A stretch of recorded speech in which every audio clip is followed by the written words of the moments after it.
आज हम लोग सीखेंगे नया वोटर कार्ड बनाना। नया वोटर कार्ड बनाने के लिए आपके पास फ़ोटो होना चाहिए, माता या पिता किसी में से एक का पहचान पत्र आपके पास होना चाहिए और आपके पास होना चाहिए आधार कार्ड।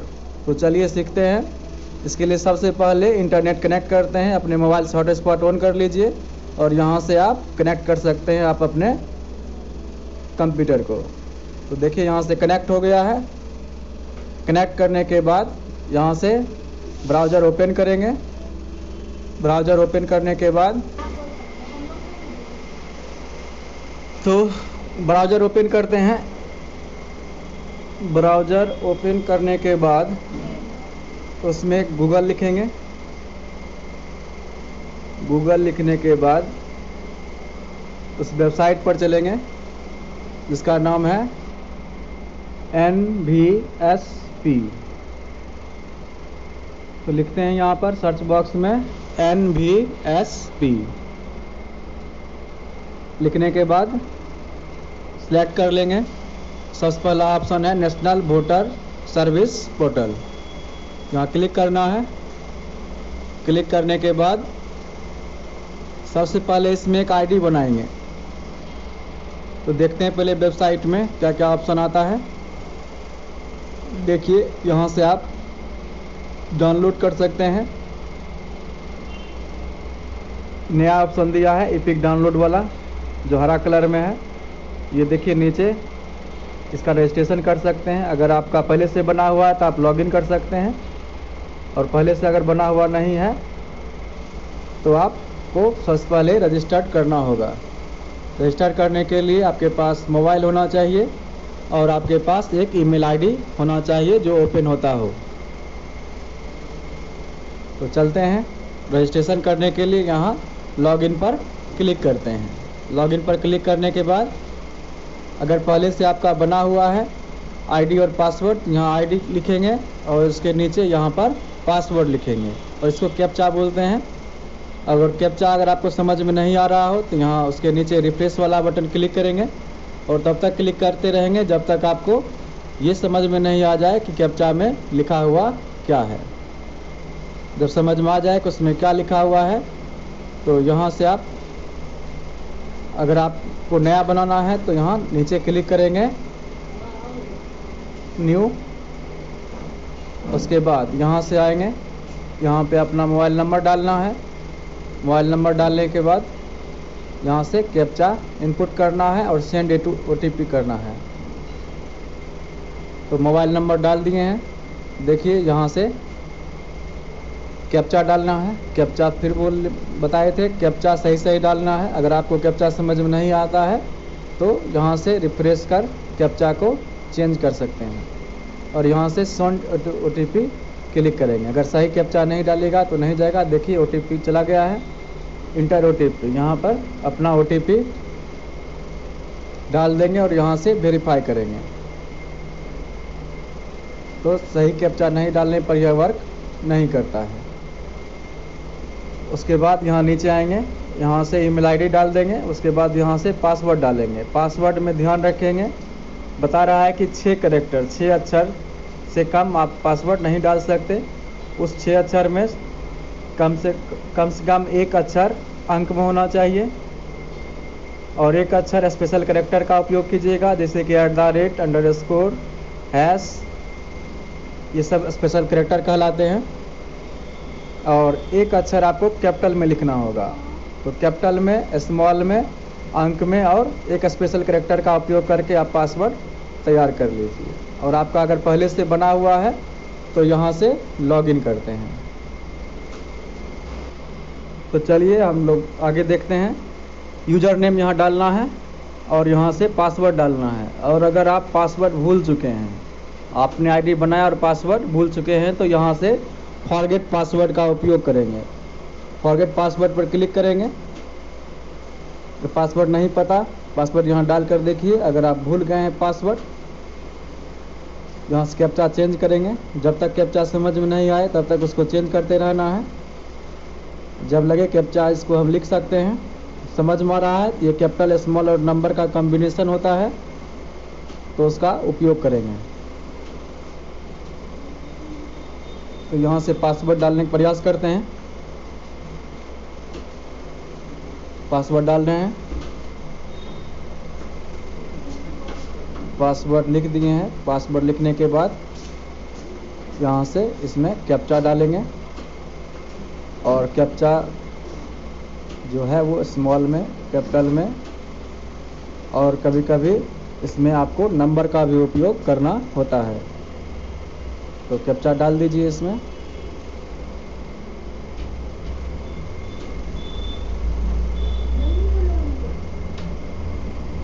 कैप्चा डालने के बाद हम लोग यहाँ से उसको लॉगिन पर क्लिक करेंगे और लॉगिन नहीं होगा तो हम लोग फॉरगेट पासवर्ड पर चलेंगे। देखिए लॉगिन नहीं हुआ क्योंकि पासवर्ड भूल चुके हैं। तो चलते हैं फॉरगेट पासवर्ड पर। फॉरगेट पासवर्ड क्लिक करने के बाद ये ऑप्शन आएगा, यहाँ डालना है मोबाइल नंबर, यहाँ डालना है मोबाइल नंबर डाल देंगे। और यहाँ से फिर कैप्चा आया है तो यहाँ से कैप्चा इसमें लिखना है। बता ही चुके हैं कैप्चा किस प्रकार से रिफ्रेश करेंगे, और जब तक समझ में नहीं आए तब तक उस कैप्चा को रिफ्रेश करते रहेंगे। उसके बाद जब समझ में आए तो कैप्चा लिख देंगे। उसके बाद सेंड OTP करना है। सेंड OTP करने पर एक मैसेज आएगा मोबाइल पर। देखिए कैप्चा गलत डाला गया तो OTP गया नहीं। तो इस प्रकार से रिफ्रेश करके कैप्चा को चेंज कर रहे हैं। अब यहाँ से फिर से कैप्चा डालेंगे। देख लीजिए कैप्चा डाल रहे हैं। कैप्चा डालने के बाद यहाँ से फिर से हम लोग सेंड OTP पर क्लिक करेंगे। सेंड OTP पर क्लिक करने के बाद देखिए सक्सेसफुल OTP चला गया। अब यहाँ OTP का ऑप्शन आ गया है, इंटर OTP। यहाँ पर मोबाइल पर जो OTP आया है उसको यहाँ पर इनपुट करना है।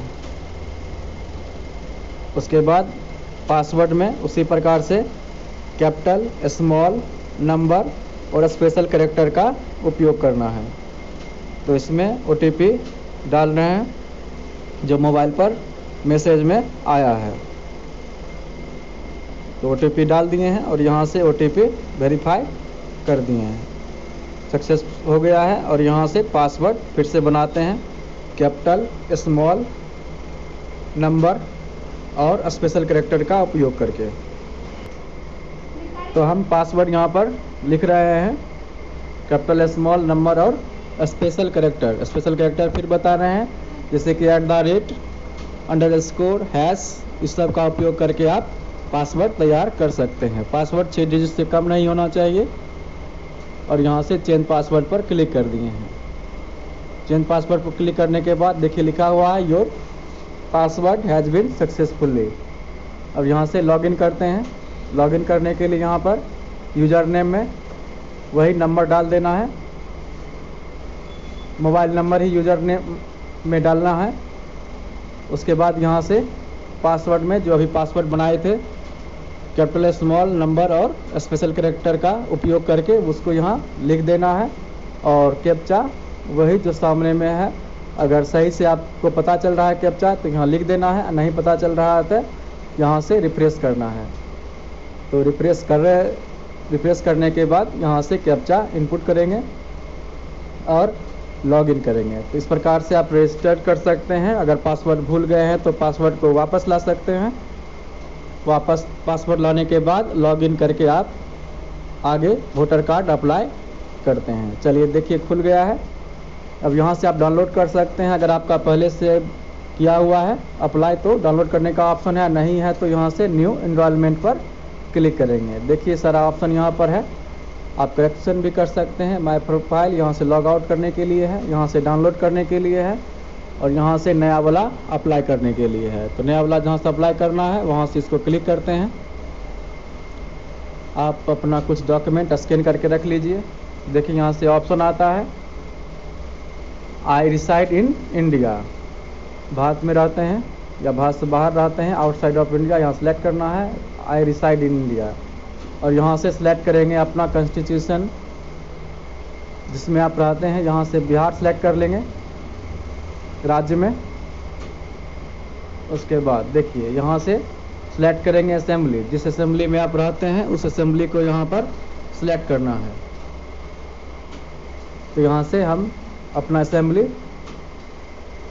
सेलेक्ट कर लेंगे। देखिए यहाँ तेघरा लिखा हुआ है, जिस असेंबली में आप आते हों वहाँ से सिलेक्ट कर लेना है। यहाँ से डिस्ट्रिक्ट सेलेक्ट कर लेना है। स्टेट सेलेक्ट कर चुके हैं हम लोग। जिस डिस्ट्रिक्ट में आप रहते हैं डिस्ट्रिक्ट सेलेक्ट कर लीजिए। और माता या पिता का बताए थे कि आप पहचान पत्र लेकर बैठिए इसको करने के लिए। तो पहचान पत्र के पीछे देखिए हाउस नंबर लिखा होगा, तो जो भी हाउस नंबर होगा यहाँ पर लिख देना है। हाउस नंबर लिखने के बाद यहाँ से स्ट्रीट लोकेलिटी, मतलब आसपास, घर के आसपास कुछ हो, मेन रोड, स्टेशन रोड, इस प्रकार से, या मंदिर हो या पुस्तकालय हो, उस प्रकार से यहाँ पर लिख देना है। उसके बाद यहाँ पर जो इन्फॉर्मेशन मांग रहा है, जैसे कि टाउन, विलेज, गांव का नाम लिखना है। उसके बाद पोस्ट ऑफिस लिखना है। उसके बाद पिन कोड लिखना है। जो भी पिन कोड आपका हो पिन कोड लिख सकते हैं। इसमें देखिए विलेज लिख रहे हैं। उसके बाद पोस्ट ऑफिस लिखेंगे। जो इधर हम लिखेंगे अंग्रेजी में वो इधर हिंदी में अपने आप आ जाएगा। अगर नहीं आएगा तो फॉर्म भरने में दिक्कत करेगा। जो आप इधर लिख रहे हैं वो उधर आना चाहिए। तो इस प्रकार से पोस्ट ऑफिस भी लिख दीजिए। उसके बाद पिन कोड नंबर डालना है। पिन कोड नंबर डालिए। पिन कोड नंबर डालने के बाद यहाँ एक ऑप्शन है, कहता है कि आप उस जगह पर कितने दिनों से रह रहे हैं। तो उस डेट को यहाँ से सिलेक्ट करेंगे। यहाँ से आप ईस्वी सिलेक्ट कीजिए, जो भी ईस्वी आप सिलेक्ट करना चाहते हैं। यहाँ से जब से वहाँ उस स्थान पर रह रहे हैं वो ईस्वी यहाँ पर सिलेक्ट करना है। तो देखिए ईस्वी सिलेक्ट कर रहे हैं। यहाँ से मंथ ले लीजिए। उसके बाद यहाँ से डेट ले लीजिए। जो भी डेट सिलेक्ट कीजिएगा आ जाएगा यहाँ पर। उसके बाद कहता है upload document, address proof. Address proof के लिए एक डॉक्यूमेंट यहाँ पर डालना है, जो कि JPEG में होना चाहिए और 2 MB में होना चाहिए। यहाँ देखिए ऑप्शन है, इसमें से जो भी डॉक्यूमेंट आपके पास है, राशन कार्ड है, पैन कार्ड है, वाटर बिल है, टेलीफोन बिल है, इलेक्ट्रिसिटी बिल है, गैस कनेक्शन वाला है, तो इसमें से कोई भी डॉक्यूमेंट आप यहाँ से सिलेक्ट कर डाल सकते हैं। देखिए यहाँ से टोटल लिखा हुआ है, Indian passport, ration card select कर लिए हैं। हमको अप्लाई करना नहीं है, हम सिर्फ बता रहे हैं कि कैसे अप्लाई होता है। तो यहाँ से जो भी डॉक्यूमेंट आप स्कैन करके रखे हैं, जो कि 2 MB से कम में होना चाहिए और JPEG में होना चाहिए, तो यहाँ से सिलेक्ट कर लेंगे जिस डॉक्यूमेंट को उसमें रखना है। तो रखते हैं डॉक्यूमेंट को, सिलेक्ट कर लेंगे डॉक्यूमेंट को। यहाँ से डबल क्लिक करके भी ला सकते हैं डॉक्यूमेंट को, और वहाँ क्लिक करके ओपन भी कर सकते हैं। जिस डॉक्यूमेंट को लाना है स्क्रॉल कर ऊपर नीचे कर खोज लीजिए। खोजने के बाद उस डॉक्यूमेंट को आप क्लिक करके ला सकते हैं। जहाँ डॉक्यूमेंट होगा वहाँ से खोजिए, ढूंढिए और उस डॉक्यूमेंट को यहाँ से आप सिलेक्ट कर ला सकते हैं। तो यहाँ से सिलेक्ट करते हैं। देखिए डॉक्यूमेंट इसमें आ गया है। उसके बाद यहाँ से चूज फाइल करके अगर दूसरा डॉक्यूमेंट था दूसरा डॉक्यूमेंट सेलेक्ट कर लेते हैं। अगर वही डॉक्यूमेंट रखना है तो वही डॉक्यूमेंट रख सकते हैं जो आप स्कैन किए हैं। तो सही से डॉक्यूमेंट को अपलोड करना है चूज फाइल के द्वारा। स्क्रॉल से नीचे आइए और यहाँ देखिए लिखा हुआ है फैमिली नेबर इपिक नंबर, मतलब जो पहचान पत्र है उसके पीछे एक नंबर होगा GVD करके या YRD करके। तो यहाँ उस नंबर को लिखना है, चाहे माता या पिता उनमें से किसी का भी एक इपिक नंबर यहाँ पर डालना है। सही सही डालिएगा, नहीं तो नेक्स्ट करने के बाद वो आपका काम नहीं करेगा। तो चलते हैं, इसमें इपिक नंबर लिख देते हैं। इपिक नंबर जो है सही सही लिखना है।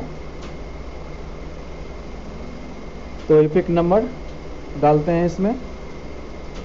और ध्यान रखना है कि जो भी इपिक नंबर आप लिख रहे हैं वो कैपिटल में है तो कैपिटल में लिखें, स्मॉल में है तो स्मॉल में लिखें। यहाँ से नेक्स्ट कर देंगे। नेक्स्ट करने के बाद देखिए स्क्रॉल से ऊपर चलिए। यहाँ देखिए यहाँ पर enter your date of birth, आपका जो जन्म तारीख है जो डॉक्यूमेंट में है तो यहाँ से सिलेक्ट करेंगे। यहाँ से ईयर सेलेक्ट करेंगे, यहाँ से मंथ सेलेक्ट करेंगे जनवरी फरवरी, और यहाँ से डेट सेलेक्ट कर लेंगे। उसके बाद इस विलेज से आप बिलोंग करते हैं वो विलेज यहाँ पर लिख देना है। विलेज लिखने के बाद स्टेट सेलेक्ट करना है और स्टेट के बाद यहाँ से डिस्ट्रिक्ट सेलेक्ट करना है। आराम से कीजिए। डिस्ट्रिक्ट सेलेक्ट करने के बाद यहाँ से एज प्रूफ के लिए डॉक्यूमेंट अपलोड करना है और एक एज डिक्लेरेशन फॉर्म भी खुद से भरना है। यहाँ से बर्थ सर्टिफिकेट लगा सकते हैं, मार्कशीट लगा सकते हैं, क्लास 10, 8, 5 किसी का भी, आधार कार्ड लगा सकते हैं, जो आधार कार्ड आपको मिला हो, इशू हुआ हो, एक लेटर उसके साथ जो मिलता है वो यहाँ पर आप लगा सकते हैं। तो जो भी डॉक्यूमेंट लगाना चाहते हैं यहाँ से लगा सकते हैं। हमको फॉर्म भरना नहीं, आपके लिए फॉर्म है, यहाँ से फॉर्म डाउनलोड कर लेंगे। डाउनलोड एज डिक्लेरेशन फॉर्म, एक फॉर्म डाउनलोड होगा, उस फॉर्म को आपको प्रिंट करना होगा। फॉर्म को बड़ा कर लेते हैं, यहाँ से फॉर्म भर लेंगे, यहाँ से प्रिंट करेंगे। ब्लैक एंड वाइट करना हो ब्लैक एंड वाइट कीजिए, इससे कोई फ़र्क नहीं पड़ता। यहाँ से प्रिंट कर देना है डॉक्यूमेंट को, उसके बाद डॉक्यूमेंट को भर देना है। डॉक्यूमेंट में नाम लिख देना है और जो भी यहाँ पूछा जा रहा है, डॉटर ऑफ, वाइफ ऑफ, वहाँ भर देना है और यहाँ से सिग्नेचर भी करना है। सिग्नेचर ऑफ द एप्लीकेंट पर जाकर सिग्नेचर भी करना है। तो स्कैन कर लिए हैं, सिग्नेचर करके स्कैन करके यहाँ देखिए सिग्नेचर करना है। सिग्नेचर ऑफ द एप्लीकेंट के पास सही सही साइन करना है वहाँ पर, जैसे आप साइन करते होंगे। उसके बाद चलते हैं, स्कैन डॉक्यूमेंट कर लिए हैं, उस डॉक्यूमेंट बनाकर यहाँ पर चूज फाइल करेंगे और यहाँ से आप फाइल को अपलोड करने के लिए तैयार कर लीजिए। तो यहाँ से हम लोग फाइल अपलोड करेंगे। फाइल को स्कैन करना है, क्योंकि प्रिंट जब फाइल कीजिएगा तो ये PDF में आता है और उसको स्कैन करने के बाद JPEG में बदलकर 2 MB से कम वाला फाइल वहाँ पर डाल देना है।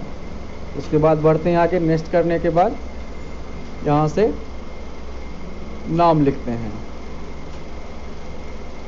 जो भी नाम है वो नाम यहाँ पर लिखेंगे। नाम लिखने के बाद अगर दूसरा कोई किसी नाम से आप देने जाते हैं तो यहाँ डाल सकते हैं, मेल फीमेल सेलेक्ट कर सकते हैं। यहाँ से माता या पिता किसी का, जिसका भी पिक डालिएगा, वोटर कार्ड नंबर डाले होंगे, उनको यहाँ सेलेक्ट कर लीजिए और वहाँ से आपका क्या संबंध है, जो भी आप उनका प्रूफ दे रहे हैं सेलेक्ट कर लीजिए। यहाँ नाम डाल देना है, यहाँ से उस प्रूफ को सिलेक्ट कर लेना है। यहाँ जो फ़ोटो आप डालिएगा वही आपके वोटर कार्ड पर आएगा। तो सही सही फ़ोटो जो लेटेस्ट खिंचा गया होगा फ़ोटो, वो फ़ोटो यहाँ पर अपलोड करना है। तो उस फ़ोटो को स्कैन कर लीजिए JPEG में और यहाँ पर उसको पहले नाम लिख देते हैं। नाम लिखने के बाद सरनेम या तो दूसरा नाम है तो यहाँ लिख सकते हैं। जो इधर नाम लिखेंगे अंग्रेजी में, उधर हिंदी में आना चाहिए। अगर हिंदी में नहीं आता है तो आपको ये फॉर्म आगे भरने के लिए नहीं देगा। तो सही सही नाम डालना है, सब कुछ भरकर यहाँ से नेक्स्ट कर देना है। नेक्स्ट करने के बाद अगर आप विकलांग हैं तो यहाँ से ऊपर में ऑप्शन आ रहा है, इसमें से जो भी हैं उसको सिलेक्ट कर लेना है। अगर इसमें से वो नहीं है तो यहाँ से एक अदर का ऑप्शन है, उसमें आप लिख सकते हैं जो भी डिसेबिलिटी आपको है।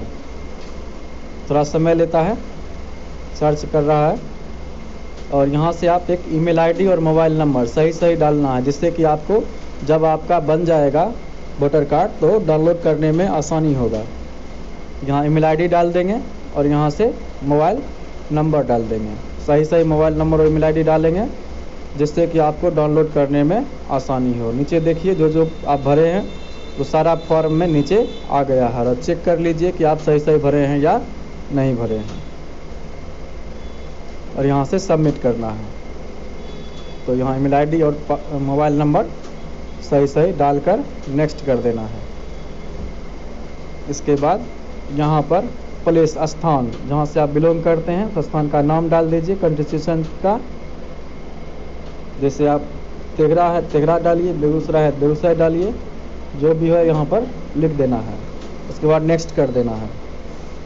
नेक्स्ट करने के बाद देखिए यहाँ से आप इसको प्रिंट कर सकते हैं, जो भी आप फॉर्म भरे हैं पूरा जानकारी आपका इसमें आपको रहेगा। उसके बाद यहाँ से सबमिट कर देंगे।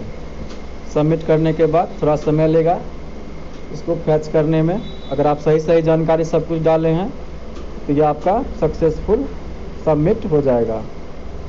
सक्सेसफुल सबमिट होने के बाद एक आपको इसमें देगा नंबर, एप्लीकेशन नंबर। उस नंबर का उपयोग करके बाद में आप उपयोग करके देख लीजिए, यही नंबर है। इस नंबर को आप सिलेक्ट कर कॉपी कर लीजिए, लिख लीजिए, जिसका उपयोग आप बाद में कर सकते हैं। यहाँ से आप ट्रैक कर सकते हैं। ट्रैक करने के लिए यहाँ पर क्लिक करेंगे। क्लिक करने के बाद आप चेक कर सकते हैं, यहाँ पर उसको पेस्ट कर लेते हैं कि मेरा फॉर्म कहाँ तक पहुँचा। आप इसको चेक कर सकते हैं। सबमिट हो चुका है। यहाँ से आपने सबमिट किया तो दूसरा स्टेप है उसका, ये BLO के पास पहुँच जाएगा।